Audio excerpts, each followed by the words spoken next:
everyone. So this is a video explaining all things to do with OneDrive. To begin with, what you should be doing is going to Google. We're going to set up the online in the cloud section first. So if you can type in Office 365 login, and you want to be clicking on the first one that should come up, that one right there. And then it will give you the option to sign in over here. Your page probably won't say sign in as Talia Dawson. So if you sign in using your school LearnLink email and password, then you will end up with a page that has all of your Microsoft. Okay, so once you're at this page, you've got a bunch of different options and apps. You can also select more apps, and you've got other things. Mr. Brooks mentioned the other day that to-do list is a good one for you to also use, but we are going to click on OneDrive, which is what we are after today. Now, OneDrive comes in two versions. It comes as a online kind of website version, website application, which is what we are seeing now with all of my folders and files. The other version is this one here, which is my desktop application. So that is the next step that I'm going to show you. So really, if you're using it on your personal computer, you do want the desktop version available to you, so that then you've got freedom of saving your new documents without the internet. But if you are accessing your files remotely via a computer, say it was one of the desktop computers in Lab 1 in the school, then you could log into your files via the online version of OneDrive instead. Okay. Alrighty, really quickly, for the purpose of my Year 12s, I want to show you how to share a file. So, if you've got nothing in your OneDrive at all, what you would do is go create new file. For the purpose of my Year 12s, you guys will be typing in 12 IPP. Let's put a space in there, and then you're going to put your name. So you could put your first name, your last name, or a combination of both, and then you're going to go create. Once you've created that folder, then I am wanting you guys to share it to me. So we're going to click on these three dots here, and it gives you the option to share somewhere. There it is, right up the top, this folder. So what this function is giving you the opportunity to do, say for the purpose of the Year 12s, you want to show me what work you've been up to, or I want to be able to draft your work easily, especially large files like we use in IPP that can't be sent via DMAP. Then I can easily draft what you've done and give you progress grades. For the purpose of teachers, maybe perhaps you want to share a folder within your PLC group, so that then you all have the same documents. These file sizes might be quite large, so you might decide to share it via OneDrive.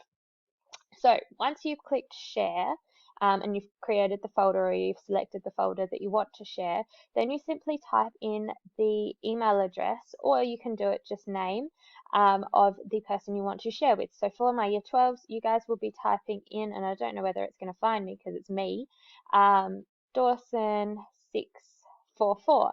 By that stage, you should have my name pop up. Make sure, I don't think there's any other Talia Dawsons, but make sure that you've got that number in the email address. And then you simply press send. That'll send me a quick email to notify me that you are now sharing that folder with me. So yes, Year 12s, please get on this and please start saving your work to this. If you're someone that saves all of your work to a USB, I cringe, because what happens if you lose that USB or leave it behind somewhere? Keep saving your work to the USB if you're dead set on it, but also save your work here, so that then you always have it up in the internet in the cloud, just in case. Okay, so now that we've got this side down packed, as you can see, if I go to my shared folders over here, I can see the people that are sharing items with me, like these Year 12 students currently. Now that we've got all of this online stuff sorted, we're going to see about creating a desktop application. That is not my desktop application, that is, which you can see it starts as OneDrive and it's got the cloud symbol over here. The way that you begin this ball rolling is you type in OneDrive download. From there, what you want to do is click on probably that top one there. And then if you go need to reinstall, click here to download. So you're wanting to download the software so that then you have it on your desktop. Once you've done that, and there will be a stage where I hit a hiccup and I can't quite do what you're meant to be doing because I've already got the desktop application on my computer. But once you get to this stage, then you want to run the program. So select it. It will open. Looks like mine's not going to open because I've already got it. What I'm hoping that you have here is a screen that pops up. Just here we go. Okay. I don't know what you're on about. See how there was that? It's trying to reinstall over the top of itself. Yeah. Okay. See how there was that window that popped up there and it kind of had a bar that looked like it was going to load. Let that load. If it gives you any prompts like next or etc., then follow those. Then eventually you will get to the stage where hopefully you will have, if you look in your folders file, a section in your folders that says OneDrive Department for Education. Another way that you can look for it is if you go over here to your start menu, if you scroll down and you look for OneDrive, what you want to click on is the this one here that has the folder. That'll do the same thing and that will show you exactly where it is. Now, understanding OneDrive. So like we just did, we can search it via our start and that will bring up our folders, our existing folders.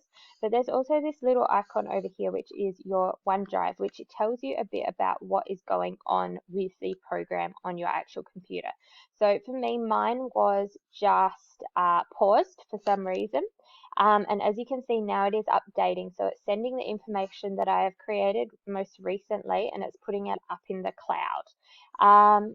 What I can do here, if you are finding problems, you can see if you can have a look at some of these settings to improve things.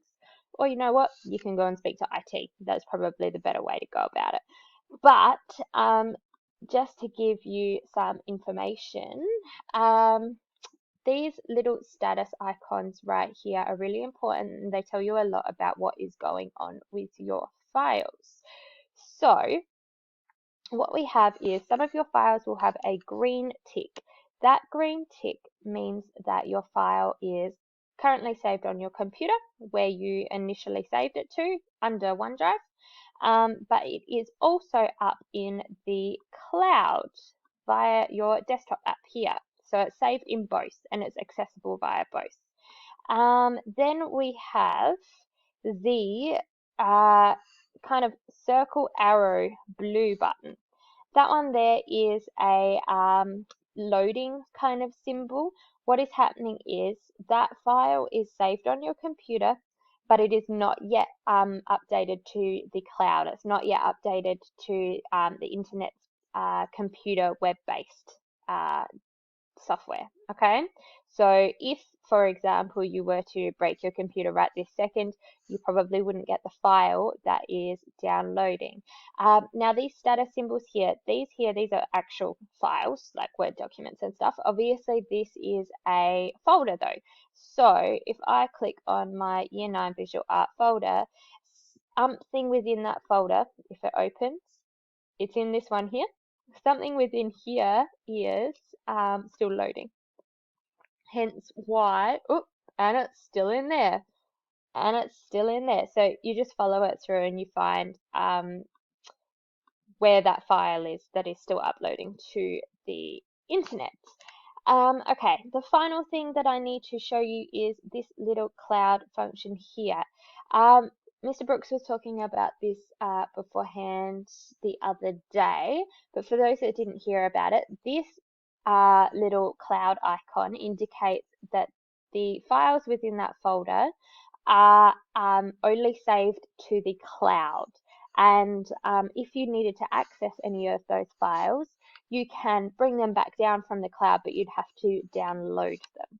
So that is really useful because with OneDrive, we have a terabyte worth of data that we can use.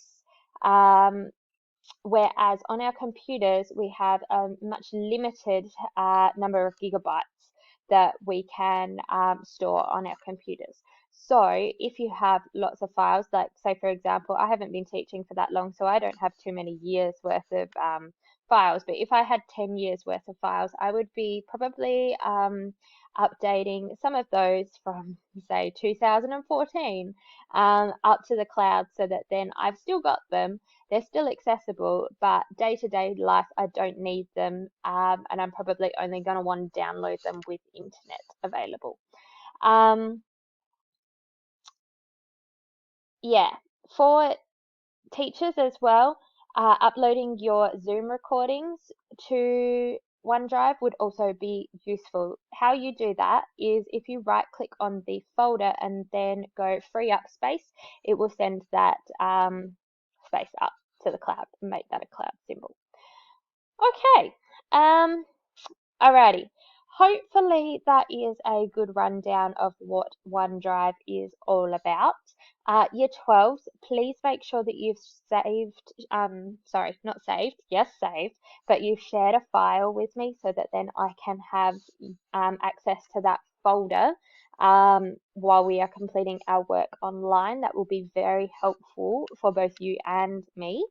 Um, and also to make it easier for you, make sure that you've tried to download the OneDrive application so that then you now have it on your computer as well. Alrighty guys, I hope this has been useful.